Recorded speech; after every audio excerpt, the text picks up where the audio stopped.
This is the second part of a three-part series on the big three challenges that come with the quest to understand who lives with whom and why.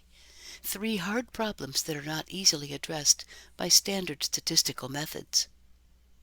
Part 2. Nonlinear relationships. Species have nonlinear response to environmental factors and nonlinear relationships to each other. Nonlinear responses to environmental factors are nearly universal. This is what linear responses of species abundance to a single environmental gradient would look like. Lettered lines represent different species. In fact, species have nonlinear responses to environmental factors. With additional factors, the response functions become complex. In this example, sage grouse occupy sites with low levels of development around them and low levels of non-native plants. Species have nonlinear relationships not only to environmental gradients, but also to each other.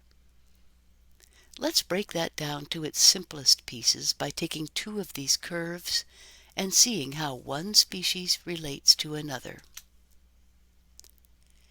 Take two species that are closely associated and have similar environmental tolerances.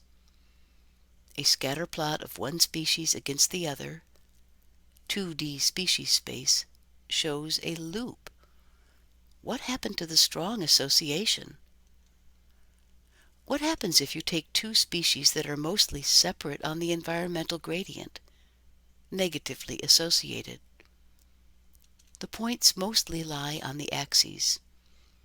This contributes to the dust bunny challenge that was described in part 1 of this series.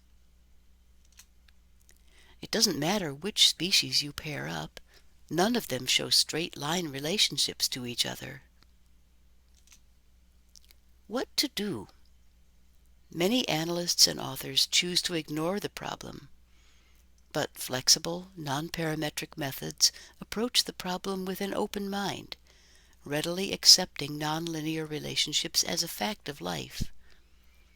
These methods are available for individual species models of species relationships to predictors, as well as for community analysis, extracting community and environmental gradients from these problematic data.